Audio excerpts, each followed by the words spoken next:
bom dia, queridos e amados irmãos, paz seja convosco.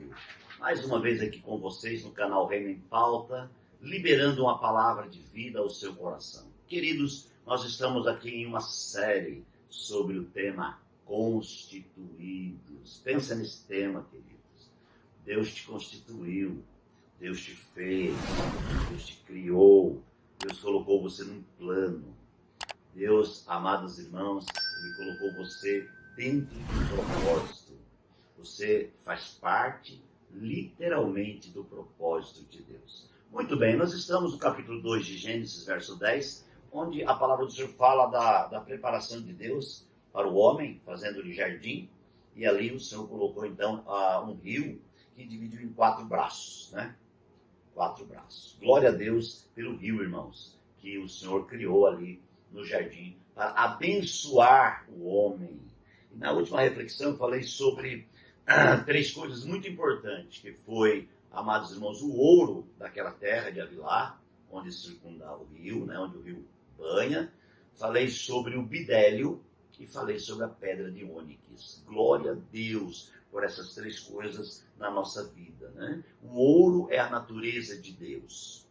O bidélio é o material transformador que de forma orgânica nos transforma dia a dia, nos amadurece, ministra as nossas vidas. E a pedra de ônix, que é, amados irmãos, o top, né? Que é o momento da preparação, do amadurecimento, que é a realidade da maturação que vem da parte de Deus para a nossa vida. Muito bem, e esse rio, amados irmãos, Pison, a Bíblia diz que ele dividiu em 4. O nome do primeiro é Pison, ele percorre a toda a terra, já li. O outro diz assim, o nome do segundo, que percorre a terra de Cuxi, é o Gion, né? E o nome do terceiro, que corre o lado leste da Síria, é o Tigre. E o quarto é o rio Eufrates. Amados, é interessante fazer uma analogia aqui. Essa região aqui está exatamente ali dentro do contexto da Mesopotâmia. Principalmente o rio Tigre e o rio Eufrates, tá? Ele está realmente dentro da Mesopotâmia. A Mesopotâmia está no meio, por isso Mesopotâmia significa entre rios, né? Entre rios. É interessante, amados. Eu vou aqui grifar a ação predominante da vida desses 2 rios aqui, o Eufrates e o Tigre, tá? De onde está a Mesopotâmia no meio, por isso entre eles, entre rios. Esse contexto da Mesopotâmia é interessante, né? Deus escolheu ali, amados irmãos, este lugar, e tem uma história maravilhosa, tanto que você vai ler o capítulo 12 de Gênesis, você vai ver ali a escolha de Abrão, quando Deus, na Mesopotâmia, principalmente o dos caldeus, Deus escolheu Abrão para uma grande obra, e hoje Abrão é o nosso pai da fé. A provisão de Deus para a vida do homem é extraordinária. Queria fazer uma pequena analogia com você sobre isso, né? O rio Tigre, amados irmãos, ele é um rio que tem ondas fortes. A correnteza do rio Tigre é forte, né? E essa correnteza do Tigre, amados, ela tem um propósito. O propósito é liberar, é abençoar a vida do homem. Olha só, Deus coloca o homem e coloca o rio Tigre para caminhar com o homem. Por quê? Porque o homem, muitas vezes, ele vai precisar, irmãos, de ser ministrado em relação ao governo. Porque o homem, naturalmente, depois do pecado, ele entrou num período de desobediência muito grande. E então a separação, vou falar disso depois, da alma e do espírito, levou o homem, então agora, amados irmãos, a criar um novo governo dentro dele. E isso, Deus já sabia de tudo. Então agora está o rio Tigre. O rio Tigre é aquele que vem com a onda e bate e desperta o homem. É verdade, não é, que muitas vezes nós estamos fazendo alguma coisa, seguindo algum caminho, e de repente, irmãos, vem o rio Tigre, que é a presença de Deus, e toca em nós. E nós começamos a pensar, então nós seguimos a vontade de Deus. Então nós ouvimos a voz de Deus e entendemos o que Deus está querendo e seguimos o que Deus está querendo. É interessante isso, irmãos, porque na realidade temos que ser despertados. Vamos usar a seguinte frase: o rio Tigre serve para o despertamento. Despertamento. Deus está despertando você e eu através do rio Tigre. Tá? Hoje nós vivemos na realidade uma Mesopotâmia, porque, amados irmãos, a idolatria, a religiosidade, a humanidade caída, ela se multiplicou tanto e hoje nós somos sufocados por um ar religioso, por um ar doutrinário, humanamente falando, por um ar, amados irmãos, de um sistema caído que tem prejudicado muita gente. Mas graças ao Senhor pelo rio Tigre, preparado por Deus com um propósito, né? E já nós temos então, amados irmãos, o rio Eufrates. O rio Eufrates tem uma peculiaridade muito grande no que diz respeito à palavra, à revelação da palavra. O rio Eufrates, ele é imenso, tem 300 e tal quilômetros de comprimento, e este rio, amados irmãos, tem a peculiaridade dele é que ele, no final dos tempos, ele vai secar. E no vale dele, dentro dele, vai ser efetuada então a grande batalha do Armagedon. Gente, é tremendo isso, né? O Eufrates, amados irmãos, ele tem poder de tocar na religiosidade.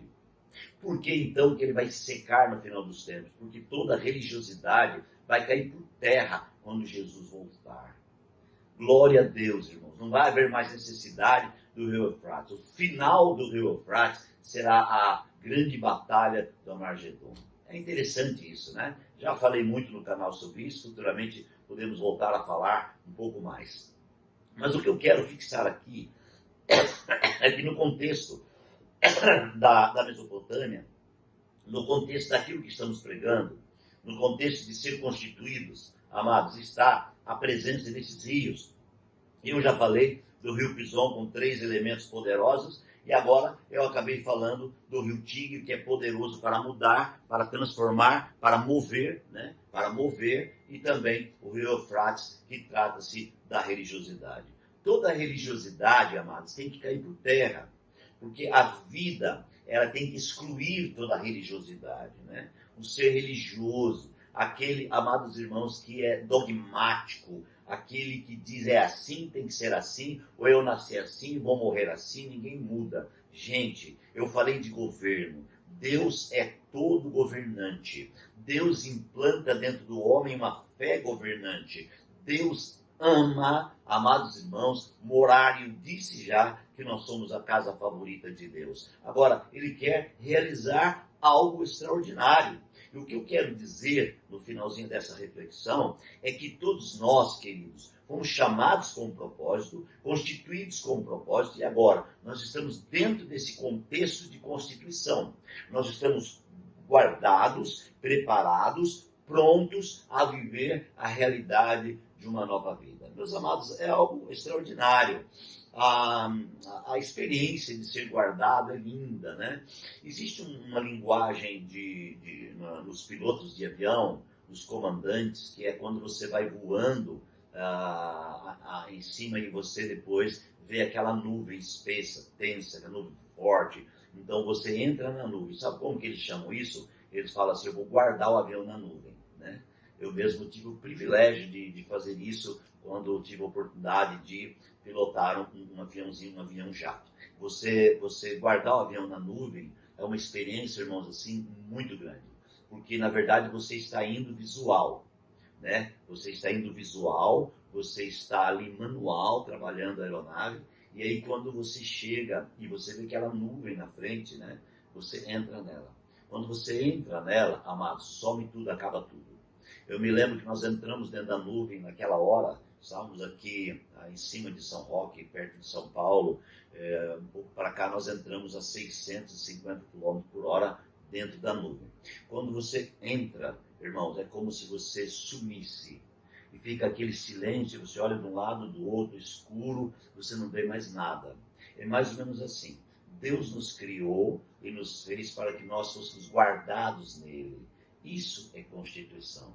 É você entender que Deus te fez para Ele. Então você está guardado nele, você está envolvido com Ele, você está comprometido com Ele, você é propriedade dEle, você ama Ele, a palavra está em você, o reino está em você, a glória dEle está em você, a vida dEle está em você. Isto é simplesmente extraordinário. E eu queria, neste momento, que você entendesse, então, irmãos, o propósito de Deus em relação ao Éden, a construção do Éden, o jardim, para que o homem habitasse ali, né? Deus fez isso com propósito. E agora, nesse texto aqui, está falando então dos rios. E o Senhor colocou o homem no jardim do Éden, verso 15, para cuidar e cultivá-lo. E o Senhor Deus ordenou o homem, coma livremente de qualquer árvore do jardim, mas não coma da árvore do conhecimento do bem e do mal, porque o dia em que dela comer, certamente você morrerá. Ó Senhor Jesus. Então, amados irmãos, aqui Deus deu toda a liberdade para o homem, mas Deus deixou uma vírgula. Deus disse aqui, você não põe a mão, porque aqui você não pode pôr a mão. Deus é governo, é Senhor, e existem coisas que é só dele. Então nós temos que entender o seguinte: fomos criados, irmãos, temos a natureza de Deus, temos a vida de Deus, temos o poder de Deus, mas existe uma coisa que nós não temos, que é a deidade de Deus. A deidade é única e exclusiva de Deus. Ninguém pode, amados irmãos, querer usurpar Deus, como Lúcifer. O que trouxe Lúcifer expulso para a terra foi ele tentou usurpar, ele tentou, amados irmãos, crescer. O que nós precisamos neste momento é entender que Jesus Cristo é o Senhor. E Ele nos amou, Ele nos ama, Ele nos fez, Ele deu tudo o que precisamos. Neste momento eu quero que você entenda que Deus está com você, e Deus ama você, e Deus está fazendo tudo o que você precisa. E a vontade de Deus é soberana. Por isso, ore comigo neste momento.